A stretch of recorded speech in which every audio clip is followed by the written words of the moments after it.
Okay ladies, welcome back to Mirrorless Makeup. I thought it would be really fun today to do a double lip and cheek look.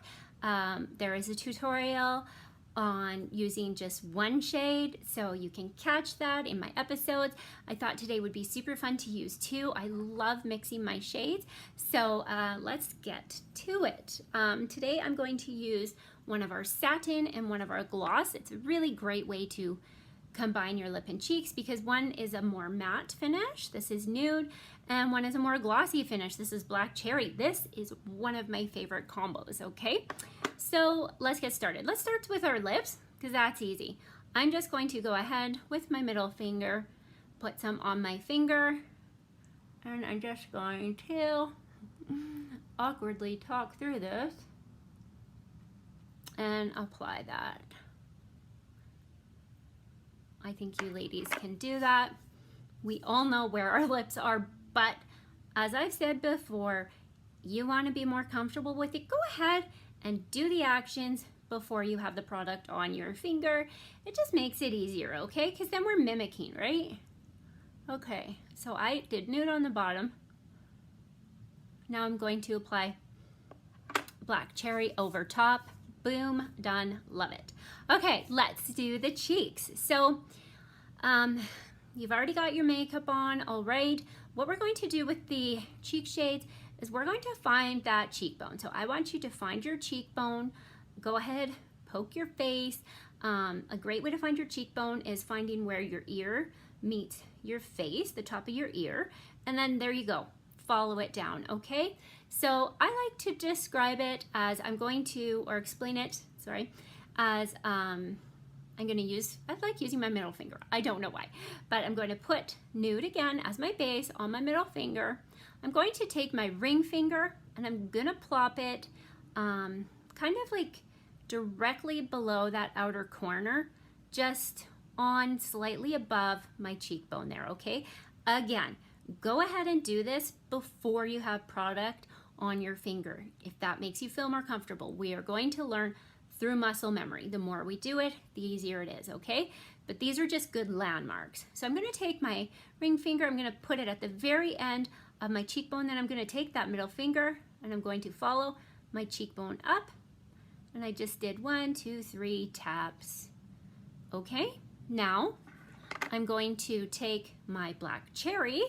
I'm going to do the exact same thing. Go ahead, put it on your middle finger, find the outer corner of your eye or the end of your cheekbone there, put your ring finger and tap up with your middle finger. You can do 3, 4.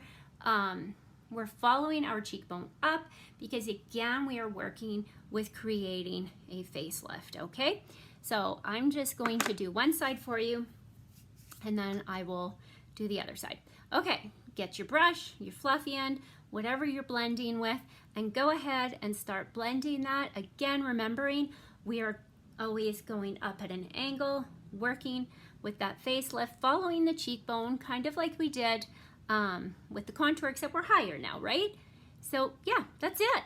Just blend away.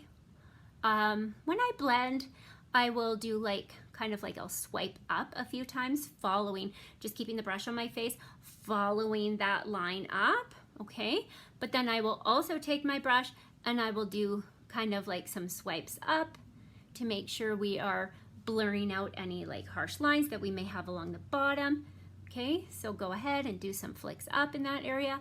And then, because sometimes, depending on the shade, I don't want that harsh line on the top, so we're going to flick down, starting at the top. Just do quick little taps. Okay, flicks, we're just kind of pushing it in. And there you have it. You have a double shade look. It's so pretty. You took 2 shades, created a new shade. I'm gonna do the other side and I'll be right back. Oh, you know what? I'm going to talk you through this one because I just realized it's the opposite side. So this time I'm finding the end of my cheekbone and I'm placing my ring finger.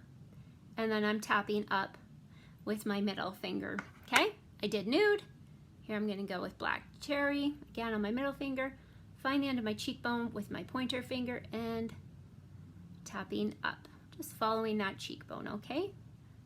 You can do 3 taps if that makes you feel more comfortable. You can count and duplicate the exact amount of taps as you get more used to the product. You're gonna find that you don't need to worry as much about that because you just begin to understand the process, okay? So I'm just going to go ahead and blend in those same ways, flicking up, flicking down, following it up. You can bring it right up onto that temple there. Sometimes, because I have a more narrow face, sometimes I will just start at the end of my cheekbone, and it gives a bit of a different look. Nothing drastic, but that's okay. That's just a way to make my face look a little fuller. And then, you know, if you don't want to make your face look fuller, go ahead and start a little bit further up there like we just practiced. You just want to make sure you're not applying all your product on the apples of your cheeks. And a great way to do that, you know, rule of thumb, is have 2 fingers away from your nose before you start. Okay, so there we go. I love combining my shades. I've done lots of videos on it. I really hope that helps. Again, you let me know if you need more help. That's what I'm here for. Have a great day.